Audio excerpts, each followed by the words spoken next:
देखो, परमाणु संरचना आगे चल रहा था। पावली का नियम हुआ, बाउ का हुआ, हुंड का नियम शुरू हुआ। तो मौसम खराब हुआ, नेटवर्क छोड़ दिया, इसलिए क्लास को बंद करना पड़ा। तो आज उसी को आगे हुंड के नियम को, हुंड रूल। देखो, हुंड का रूल, ये कुली सबसे बढ़िया ढंग से जानता है। या वैसे भी साधारण आदमी लोग, जैसे तुमसे कोई कहे कि एक बाल्टी पानी भर लो, तो एक हाथ में लेकर चलो। लेकिन अगर दूसरे हाथ में भी एक बाल्टी पानी उसी साइज उसी ढंग का दे दे और पूरा बैलेंस बराबर रहे, दोनों सममितता, तो थोड़ा सा आसानी से चलता है, सहूलियत से चलता है, अस्थायी रहता है। ठीक उठ जाएगा दूसरी बात है, लेकिन अस्थायीपना होती है उसके अंदर, सममितता, सिमेट्री। सममितता, सिमेट्री अस्थायित्व का परिचायक होता है। अगर सिमेट्री कोई चीज सममित है तो उसमें माना जाता है कि स्टेबिलिटी है। अब दूसरी बात छोड़ो, कोई आधी बाल्टी लेने भर की क्षमता नहीं है तो दोनों हाथ में एक एक बाल्टी रख देंगे तो दिक्कत हो जाएगी, तो कुतर्क नहीं है। बात यहां है अस्थायित्व। तो सिमेट्री अगर है कहीं, वो परिचायक है अस्थायित्व का, स्टेबिलिटी का। हर व्यक्ति वस्तु अस्थायी होना मानता है। जरा ये देखो, मान लीजिए इलेक्ट्रॉन पी कोष है, हमने बताया कि इसमें 3 कक्षक होते हैं, 3 कोठरी। एस में एक, एस में एक, पी में 3, डी में 5 ट्यूब कोष। 1 2 3 1 2 3 4 5, ये डी हो गए। और एफ में 7, 1 2 3 4 5 7, यह हो गया। सोच के देखना, तुम्हें बताना है। जैसे ऐसे इलेक्ट्रॉन ऐसे भरा है, पी वाली बात कर रहे हैं, या इलेक्ट्रॉन ऐसे भरा है, एबीपी है। तो किस तरह का भरना सही होगा? इस तरह से भरना, किस तरह से हुंड कहते हैं, इस तरह से भरना सही है, इस तरह से भरना गलत है। ये हुंड गलत है। क्यों गलत है? इस पे देखो, अभी हमने सिमेट्री, सममितता की बात की, समानता। इसको देखोगे तो लगता है कि एकदम बैलेंस सब कुछ सही है। एक इसमें इसमें इसमें बैलेंसिंग है, कोई दिक्कत नहीं है। तो जो बैलेंस, जो सममित है, निश्चित रूप से वो अस्थायी होता होगा, स्टेबल होता होगा। तो अगर इलेक्ट्रॉन ऐसे भरा है, ये सममित है, और सममित होने के नाते ये स्टेबल है। तो स्टेबल होने के नाते, स्टेबिलिटी गेन करने के नाते ही इलेक्ट्रॉन ऐसे भरता है। और हुंड कहते हैं ऐसे भरो, हुंड सिर्फ कहते हैं ऐसे भरो। ये देखो, 3 कमरे हैं, एक खाली है, एक है, एक में 2। तो देखने पे एकदम स्पष्ट पता चलता है कि ये असम्मित है, ये असम्मित है। और असम्मित चीज अनस्टेबल होती है, अस्थायी होती है। दुनिया में कोई भी व्यक्ति वस्तु अस्थायी नहीं होना मानते, सब अस्थायी स्टेबल होना मानते हैं। तो इलेक्ट्रॉन इसको अधिक पसंद करेगा, इसको कम। ऐसे भरेगा इसमें ये होगा असम्मितता, ऐसे भरेगा सम्मितता। तो हुंड का जो नियम है वो मेन सिमेट्रिक को फॉलो करता है। और एक चीज क्या करता है, उसको जरा देखो। इस घर में 2 लोग हैं और दोनों एक दूसरे को प्रतिकर्षित करने वाले हैं, बवंडर बचाने वाले हैं। यहां क्या होगा, पास पास है इलेक्ट्रॉन, यहां पर प्रतिकर्षण बल अधिक होगा इलेक्ट्रॉनों के बीच। यहां एक भगदड़ सी होगी, एक अव्यवस्था होगी। और यहां दूर दूर है तो यहां पर उतनी अव्यवस्था नहीं होगी, व्यवस्थित होंगे। तो ये भरने से दो चीजें, एक तो असमितता आ जाती है, दूसरे इसमें इलेक्ट्रॉनों का प्रतिकर्षण बल बढ़ जाता है। ये ठीक है, 4 इलेक्ट्रॉन को तो डबल करेंगे, लेकिन पहले से घर खाली और डबल शुरू हो जाए ये अच्छा नहीं है। तो इसको भरने से दो कमियां आई, क्या? असमितता क्रिएट होगा और इसमें प्रतिकर्षण फोर्स, रिपल्सन फोर्स अधिक लगेगा। तो इलेक्ट्रॉन ऐसे भरेगा तो इसमें सममितता अधिक पाई जाएगी, और अगर सममितता अधिक पाई गई तो अस्थायी होगा। ऐसे भरने से इलेक्ट्रॉनों के बीच प्रतिकर्षण बल भी न्यूनतम होगा। ये पूरी लाइन है, चलिए किताब में लिखा है 2 लाइन 4 लाइन लिख ले, इसी तरह पढ़ ले, याद कर ले, हुंड परिभाषा हो गया। तो हुंड का नियम क्या है? किसी भी उपकोष के कक्षक में इलेक्ट्रॉन पहले एक एक कर भरता है, एक एक कर भरता है, तत्पश्चात विपरीत चक्रण के रूप में युग्मन शुरू होता है। तत्पश्चात विपरीत चक्रण के रूप में क्या शुरू होता है? युग्मन शुरू होता है। ऐसे करके कहां पर एक एक कर कहां भरा? नहीं भरा, इसलिए ये नियम फेल है, ये नियम पास। तो किसी भी उपकोष के कक्षक में इलेक्ट्रॉन पहले एक एक कर भरते हैं, तत्पश्चात विपरीत चक्रण के रूप में युग्मन शुरू होता है। अगर अब यहां 4 होता तो ऐसे डबल करते, विपरीत चक्रण में युग्मन शुरू होता।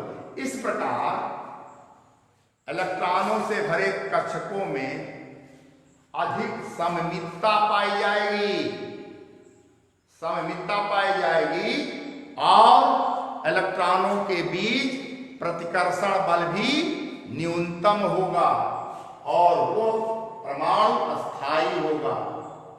तो हुंड का लक्ष्य सिर्फ इतना था, उसमें स्टेबिलिटी गेन हो और मिनिमम रिपल्सन फोर्स लगे। तो ये लाइन याद करना कि कई बार क्वेश्चन पूछे कंडीशन में भी ऐसे बना गलत है। कौन सा? हुंड के नियम से गलत है, ये हुंड के नियम से गलत है। ऐसे तो इलेक्ट्रॉनों में कोषों के कक्षकों में इलेक्ट्रॉन पहले एक एक कर भरते हैं, तत्पश्चात विपरीत चक्रण के रूप में क्या शुरू होता है? युग्मन शुरू होता है। अब ध्यान दो इसको,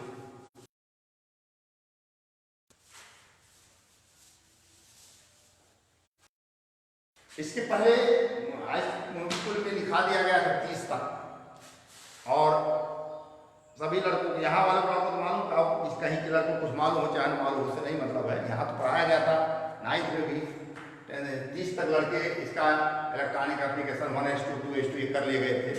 फिर यहाँ भी बता देंगे उसके आगे। फिलहाल आज चूंकि हुंड का नियम चल रहा है तो हम मानते हैं कि यहाँ हमारे यहाँ पर और उस जानने का नतीजा है कि गाड़ी आगे चल रही है। 24 के लिखना है तो तुम लोग लिखे थे 1s2 2s2 2p6 3s2 3p6 4s2, पहले गलत लिखो 3d4, ऐसे लिखो पहले गलत लिखो। 1s2 2s2 2p6 3s2 3p6 4s2 3d4, 2 2 4 4 12 18 2 20 4 24।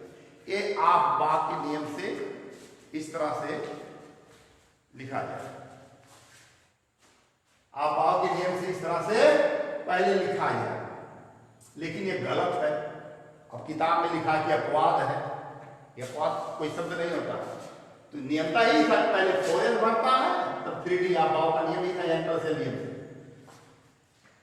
जरा सही इसका क्या होता है, जो किताबों में उन्होंने रखा है कि गलत है, अपवाद है, इसका सही ये है। जरा इधर ये डी उपकोष है, 5 कक्षक है, 1 2 3 4 5। क्या इलेक्ट्रॉन है इसमें? 4, 1 2 3 4, ऐसे डी उपकोष।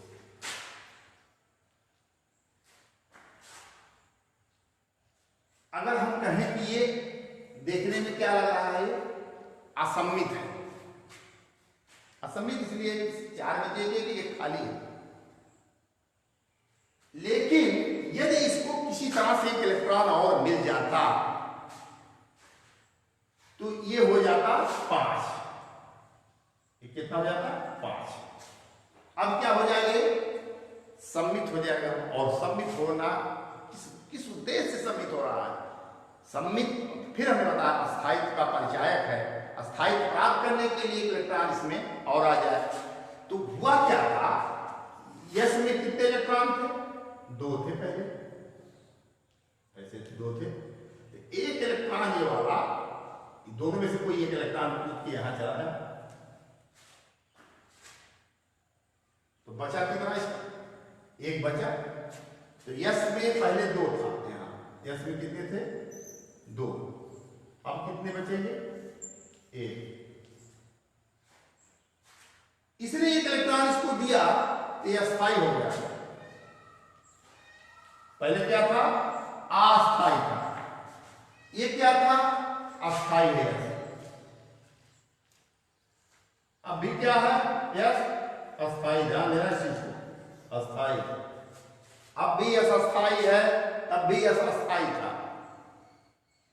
खुद दान कर दो दूसरे को, खुद भीख मांगने लगो तो अच्छी चीज नहीं है।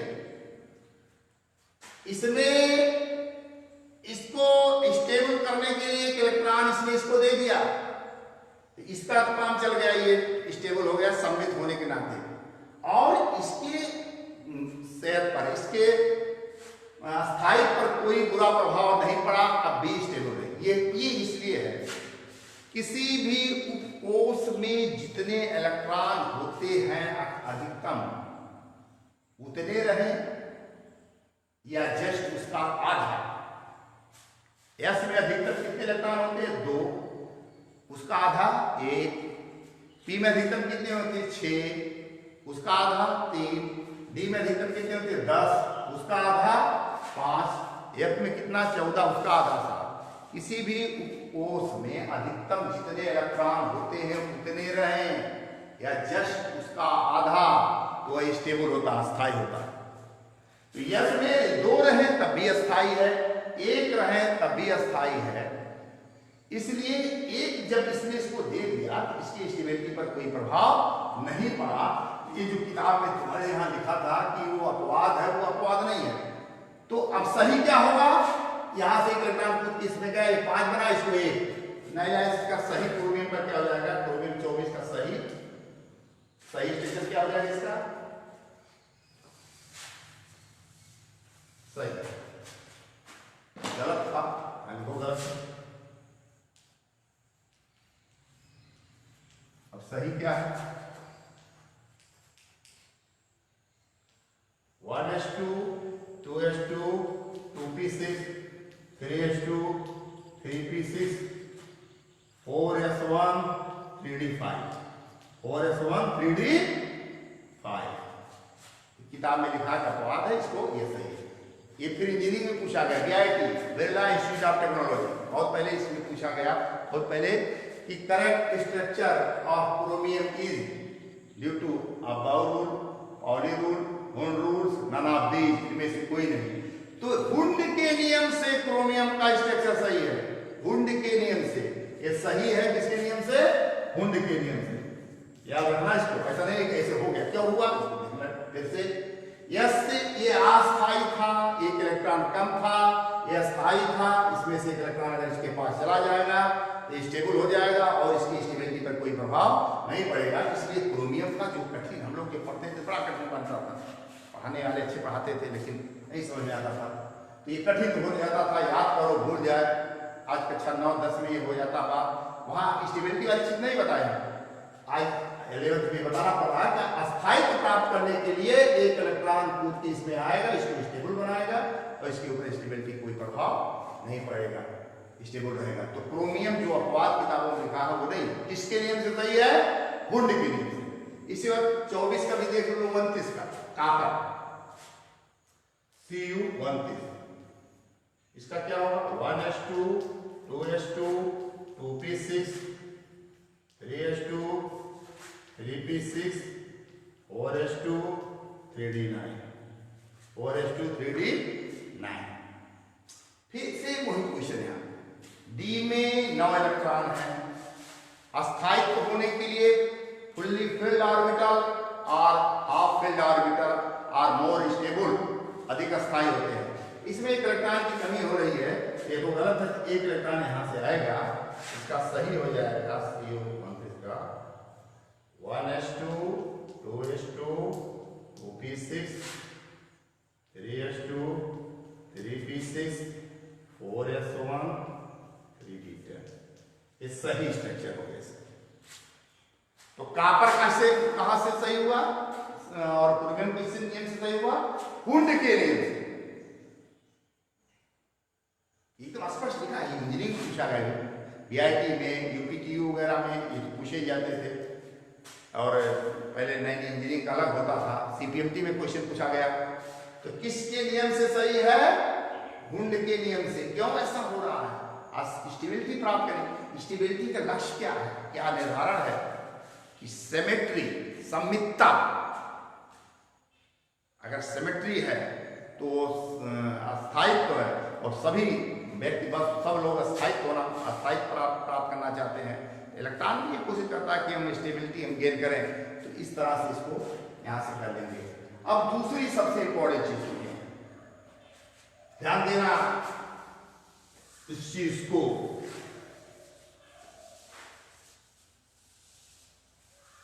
आता है क्रोमियम प्लस, Cr+। तो ऐसे देखो इसको, क्रोमियम प्लस। ये गलती देखो कैसे करता है मास्टर बार बार इसलिए उदाहरण देते, मास्टर सिखा रहा, दूसरे को कहेंगे। ये 24 है, +1 का मतलब एक इलेक्ट्रॉन निकल गया, कितना बचा? 23। इसका लिखता कैसे है? 1s2 2s2 2p6। कुछ लोग ऐसे हैं, सभी गड़बड़ नहीं होंगे, पता नहीं कौन गड़बड़, ये नहीं पता चल रहा। 4s2 3d3 ये लिखता है क्रोमियम। उसका तर्क क्या है? एक इलेक्ट्रॉन निकल गया, 24 था क्रोमियम प्लस। ये बात सही है, 24 था क्रोमियम प्लस, एक इलेक्ट्रॉन निकल गया। एक इलेक्ट्रॉन निकलता कैसे है, ये तो ख्याल करना चाहिए दोस्तों। तो ये बात क्या थी?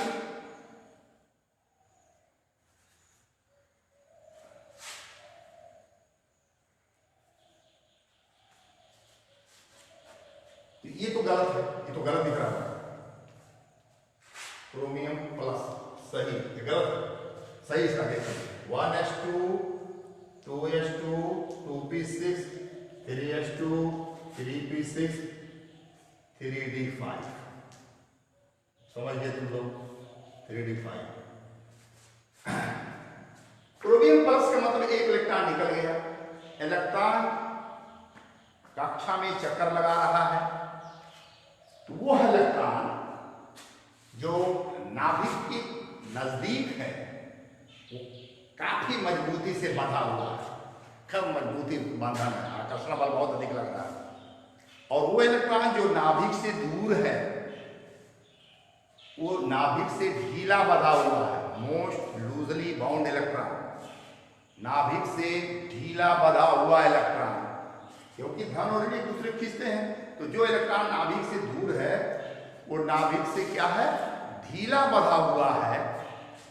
और जाहिर सी बात है कि उस इलेक्ट्रॉन को निकालना आसान होगा। जो इलेक्ट्रॉन नाभिक से दूर होगा, वो नाभिक से ढीला बंधा होगा, और उसको वहां से निकालना आसान होगा।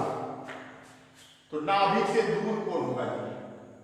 ये सब तीसरी कक्षा के इलेक्ट्रॉन है, ये सब दूसरी कक्षा के इलेक्ट्रॉन है। पहली कक्षा नाभिक के बगल, ये सबसे दूर है चौथी कक्षा। चौथी कक्षा का इलेक्ट्रॉन नाभिक से दूर, चौथी कक्षा तीसरी कक्षा नाभिक नजदीक, दूसरी कक्षा नाभिक के नजदीक, पहली कक्षा और नजदीक।